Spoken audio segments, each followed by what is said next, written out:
मचल रही है हवा, चिराग देखकर मचल रही है हवा, और कई दिनों से बहुत तेज चल रही है हवा, और बना रहे जो किस्से मेरी सवारी की शानी के लिए, बना रहे जो किस्से मेरे सवारी के, उन्हें खबर नहीं है कि रुख बदल रही है।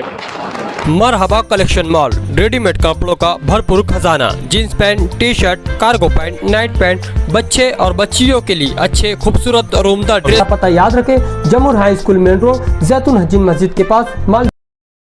तो ये तय करना है कि जब व्हाट्सएप यूनिवर्सिटी का जमाना है और व्हाट्सएप और फेसबुक पर जो सुबह से शाम तक और शाम से लेकर सुबह तक जो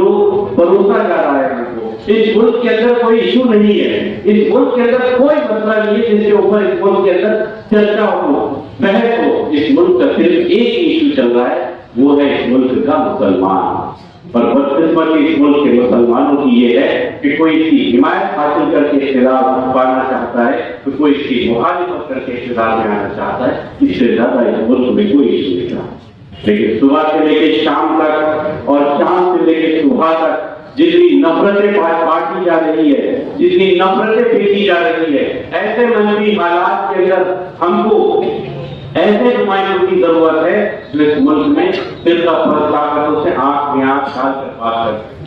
मैं अपनी जगह लेने के पहले नौजवानों से कहना चाहता हूँ कि जिस तरीके से मैं देख रहा हूँ वीडियो के अंदर, जिस तरीके से मैं देख रहा हूँ व्हाट्सएप के ऊपर ये बात फैलाई जाती है कि नबी के शान में अगर गुस्ताखी हुई तो हम सबसे ज्यादा नबी के चाहने वाले हैं। देखो हमने रैली निकाली, देखो हमने सरकार से जवाब दिया, जवाब तलब किया, लेकिन कोई नहीं कर रहा। इस बहकावे में मसला इस मुल्क के अंदर रहने वाला एक अदना मुसलमान इसके अंदर थोड़ा भी ईमान दिखता है तो अपने नबी की शान में गुस्ताखी बर्दाश्त नहीं कर सकता। याद रखना, जो लोग आज यहाँ से लेकर वहां तक रैलियां निकालते हैं, वो ढूंढ कर रहे इस बात का, वो बताना चाहते हैं कि मोहब्बत हमें है, और वो बार बार आपको आपके दिमाग में जोड़ देना चाहते हैं कि आप उनके बहकावे में आ जाओ। मैं पूछना चाहता हूँ आप लोगों के जरिए, जब आप लोगों से लोग सवाल करेंगे तो आपको जवाब देना है कि जब यहाँ से रैली अगर निकलती है तो किस तरीके से पूरी रोड खाली कर दी जाती है, जब रैली मुंबई पहुंचती है तो किस तरीके से आपको कहा जाता है कि आप मेमोरेंडम देकर आप वापस चले जाइए, और बाद में आपकी तारीख में पूरा मीडिया एक हो जाता है। क्या वजह है? क्या वजह है कि महाराष्ट्र के अंदर एक मुस्लिम लीडर जब किसी पुलिस से बहस करता है तो बाकायदा सीने से सीना मिलाकर उससे टकराता है, मगर उसके बाद उस पर एफआईआर नहीं होती। मैं आज अशरफी साहब यहाँ बैठे हैं, मौलाना सलमान अजहरी साहब का कसूर क्या था, क्यों आज गुजरात की जेल के सलाखों के पीछे है? उन्होंने तो कोई ऐसी बात नहीं की। क्यों उमर खालिद जेल की सलाखों के पीछे है? जो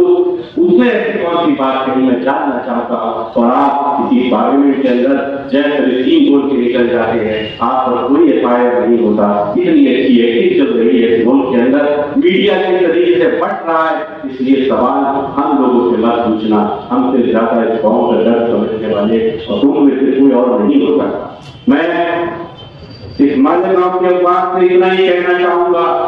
कि आज जिस तरीके से इमाम साहब के ख्यालात को जिस तरीके से मजबूती से आपने थामा, मैं अच्छे से जानता हूँ कि इस मालेगांव से कभी अल्लाह आदमी साहब से मुंह नहीं हुआ।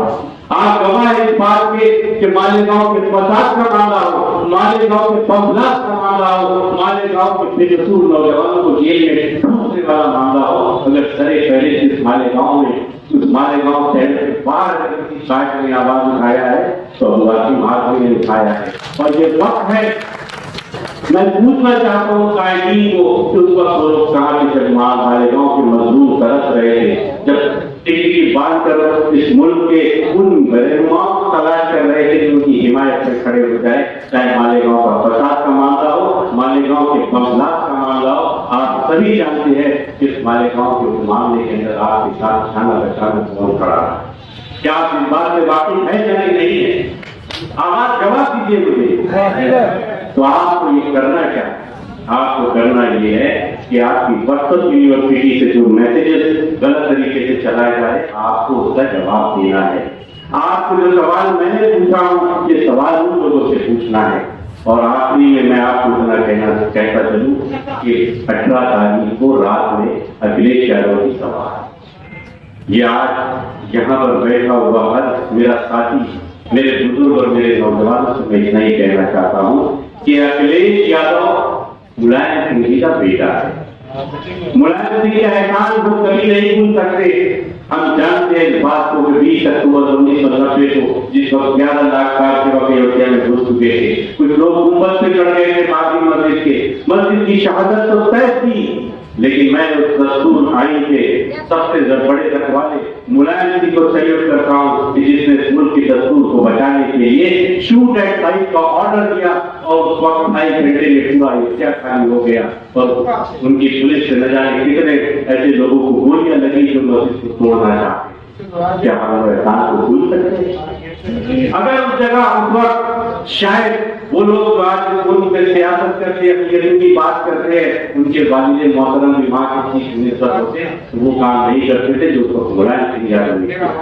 आज वो अखिलेश यादव का बेटा अगर यहाँ आ रहे हैं तो मेरे नौजवान साथियों, ये हमारी अपनी जिम्मेदारी है कि 18 तारीख की सभा को उस वक्त तक हम कहने से नहीं सोएंगे जब तक उस सभा को इस पूरे महाराष्ट्र और भूल के अंदर एक मैसेज जाए और एक तारीख जब तक वो तस्वीर नहीं हो सकता। और बैठने के पहले इतना कहूंगा कि मेरी बहन शादी ये बहुत बड़ी उपलब्धि है, बहुत बड़ी चीज है इस मालेगांव शहर के लिए। मैं जानता हूँ हो सकता है आपके बीच में मेरी बहन बैठी है, क्या होता है कि घर का जो इंसान होता है उसकी कदर वो नहीं जानते। मैं अपनी बहन की कदर जानता हूँ। शादी वो नुमाइंदा होगी आपकी इंशाअल्लाह ताला, क्योंकि हम कहते हैं कि जो बोलना है वही करने वाला काम होगा। शादी अगर इस शहर की एमएलए होगी यकीनन इस बात की यकीन जाए कि आने वाले 5 सालों तक आपको इस बात का एहसास दिलाते रहेगी कि इससे बेहतर नुमाइंदा आपके लिए कोई नहीं हो सकता। आज से निकल जाइए, अपने पड़ोसियों से कम अगर काम कर दीजिए। इलेक्शन का भी बिल्कुल समझ लो छूट चुके हैं और ये आपकी नुमाइंदा चाहे कुछ भी हो जाए, हालात चाहे कुछ भी हो जाए, शादी नहीं बैठेगी, शादी मजबूती से चुनाव लड़ेगी, शादी हमारी यकीन दहानी के साथ आज आपको निकलना है और अपने आस-पास मोहल्ला पड़ोस, चाहे पान का ठेला हो, चाहे चाय की दुकान हो, चाहे सब्जी मार्केट हो, ये चर्चा होना चाहिए कि इंशाअल्लाह आने वाले इलेक्शन के दिन तक शादी के लिए हमारी हिमायत जारी रहेगी। मैं इतना कहते हुए शादी के लिए सिर्फ एक शेर बोलकर अपनी जगह लेता हूँ कि चिराग देखकर मचल रही है हवा, चिराग देखकर मचल रही है हवा और कई दिनों से बहुत तेज चल रही है हवा और बना रहे जो किस्से मेरी तबाही की शानी के लिए, बना रहे जो किस्से मेरे तबाही के, उन्हें खबर नहीं है कि रुख बदल रही है। आज समाजवादी पार्टी के रियासती जिम्मेदार खास तौर पे हमारे कारगुजार सदर प्रताप उगाड़े साहब और जनरल सेक्रेटरी परवेज सिद्दीकी साहब यहाँ तशरीफ लाए। इनके आने का मकसद जो महाराष्ट्र की पहली इलेक्शन तशहीरी मुहिम का आगाज मालेगांव शहर से हो रहा है। मैं सिर्फ इतना इस मामले में कहना चाहती हूँ कि मालेगांव शहर जो है हमेशा से अपनी एक तारीख रखा है, जहाँ हमारी तारीख रही है कि हिंदुस्तान को हमने तहरीक की पहचान दी। हर जगह जहाँ अक़लियत पर जुल्म होता था, पहली आवाज़ मालेगांव शहर से उठती थी, जिसको देखकर लोग अपनी तहरीक का रुख तय करते थे। उसी तरह इलेक्शन में समाजवादी सोच की इब्तिदा इलेक्शन की मालेगांव शहर से हो रही है। अखिलेश यादव साहब जिन्होंने हिंदुस्तान में संविधान को बचाने और ऐसे शरपसंदों को जो एक समाज को इस्तेमाल करते हैं अपनी वोट लेने के लिए, दूसरे समाज को जलील करते हैं या तकलीफ देते हैं कि जिसका फ़ायदा उनको सियासी तौर पे हो, इसकी बचाने के लिए जो अखिलेश यादव साहब ने किया एक बड़ा कारनामा, अयोध्या की सीट, ऐसी सीट जिसके नाम पर पूरे हिंदुस्तान में क्या दुनिया में बीजेपी अपने आप को बहुत गम खान समझ रही थी, वो सीट गिराकर एक मैसेज दिया हिंदुस्तान में कि आज भी हिंदुस्तान जमहूरी है और सेकुलर है। इसी तरह मालेगांव शहर में वो आ रहे हैं, जिस तरह उन्होंने 37 सीटें लाकर इस तरह इतनी ताकत बना ली कि अपोजिशन एक मजबूत ताकत बन गई है। वहाँ सबसे बड़ा हाथ जो है वो समाजवादी और यूपी का रहा है, जहाँ से आज जो है हम वक्फ के जो तरमीमी बिल को रोक पाएँ। मैं चाहती हूँ जो हौसला उनको यूपी से मिला है वैसा ही मालेगांव में उनके इतना जबरदस्त इस्तेकबाल हो कि जो राष्ट्रीय अध्यक्ष आ रहे हैं जब वो ये याद रखते हैं कि हमको 37 सीट यूपी ने दी तो हमारा इस्तेकबाल इतना जोर शोर से हो कि वो इस बात का भी लिहाज रखें जब भी ऑर्बिटरी रूल्स या कोई ऐसा कानून आए तो उसके खिलाफ वो पार्लियामेंट में आवाज उठाएं तो वो ये लिहाज रखें कि मालेगांव शहर ने मेरा ऐसा इस्तेकबाल किया था कि जिसका मुझे उनको भी जवाब देना है। इसलिए